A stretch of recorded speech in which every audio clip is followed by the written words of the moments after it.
Well, hello everybody. Well, today is the day that we're going to replace the sight plugs in this Holley carburetor.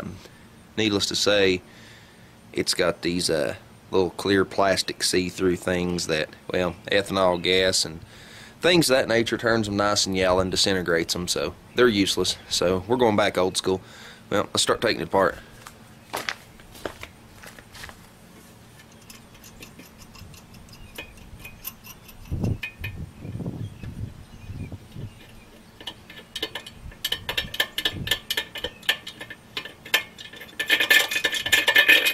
Did that on purpose. I wanted it out of the way. It's a whole lot easier to deal with if you take the whole stud out. Take this out of the way. I'll show you what I'm talking about. I don't think I actually showed it on the earlier video of this booger, so of the carburetor replacement. Let's see if we can see a sight plug. If you look back there, you can see that sight plug, and it looks pretty bad, as you can tell. The front one, whoa, it'll focus. Not wanting to. There we go. But anyway, as you can tell, there is a sight plug in there. What's left of it? Well, I'm going to show you how to try to get that out without taking the bowl off.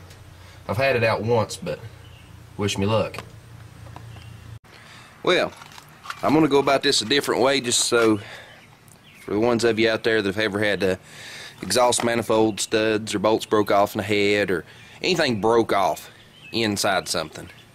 This is not necessarily a surefire way, but this is a whole lot better way than trying to use say easy outs and things of that nature.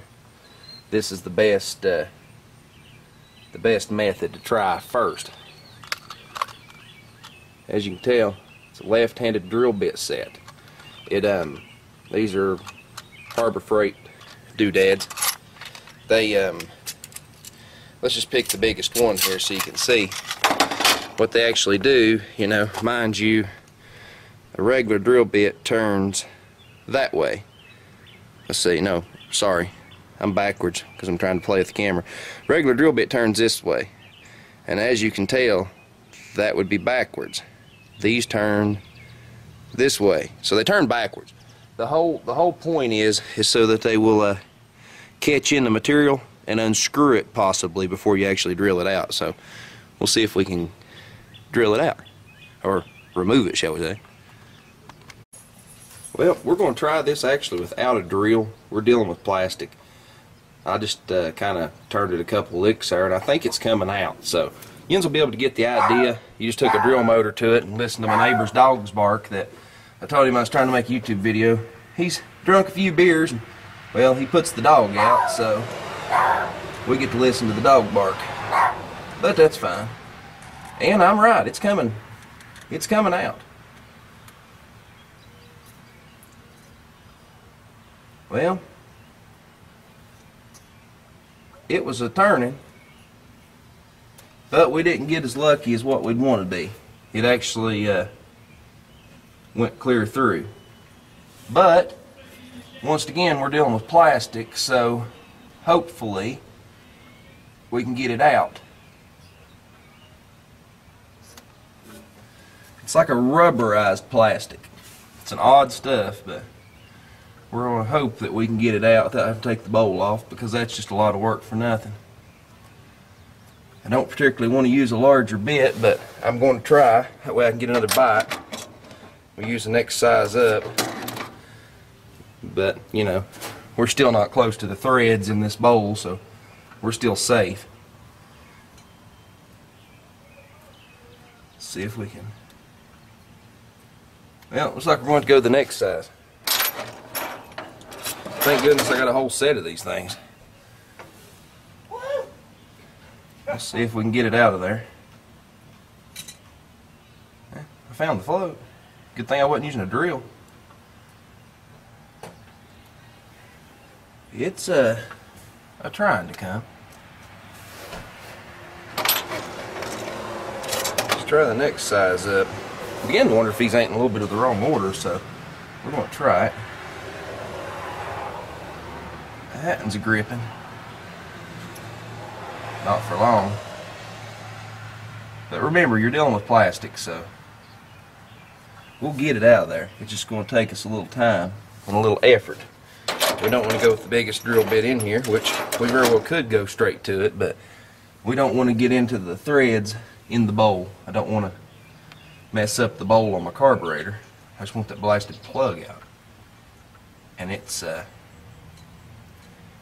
drilling.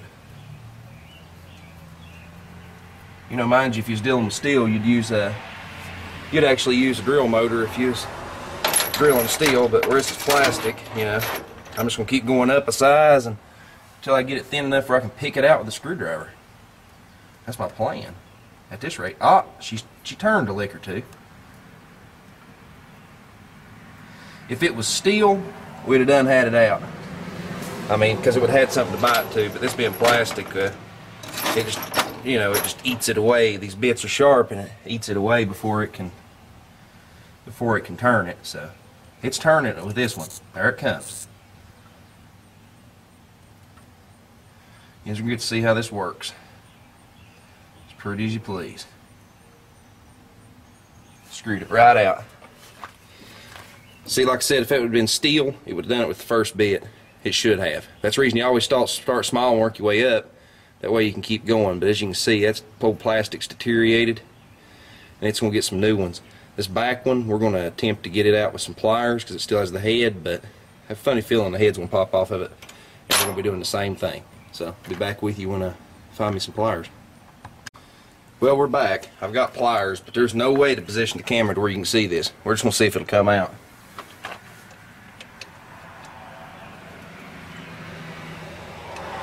It is turning. It's either turning or ringing off.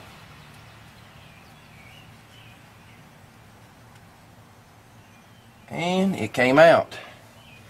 As you can see, it's badly discolored thanks to good old ethanol. It just eats this stuff. It's actually gooey. If you can see right there where I nicked it with my fingernail, it's just gooey and nasty. But it was originally a hard plastic. You know, see, it's still hard, but you're supposed to be able to see the fuel level. Well, if you know anything about a Holley carburetor, if you adjust the fuel level up, and if it's up higher than that plug, especially on the secondary side, it's not going to go anywhere until you activate the 4-barrel, especially on these, because this particular carburetor does not have a transfer tube from front to back. They are independently hung dual-fed bowls. You know, the earlier, well, not the earlier, but the cheaper models of the carburetor that actually had the transfer tube would drop down, you know. But the whole point, in my opinion, of setting these float levels is to be able to tell truly where the float level is. And if you get the float level set too high in it, and it's up over the hole, well, the engine has to use it before you can get it down to see where you're at to adjust it. Well, in this circumstance right here, the excess fuel can actually run out the side of the carburetor with the plugs out, and you can go from there. You can actually, you know, correct your mistakes and get it right, and it's a whole lot quicker to adjust them. But let me find me something to strap my camera down with, because I've kind of got the tripod wedged up in the push bumper, and I'll show you how to adjust these things. Granted, you probably won't be able to hear me a whole lot. I try to explain it, but you'll be able to see it, and surely you can figure it out.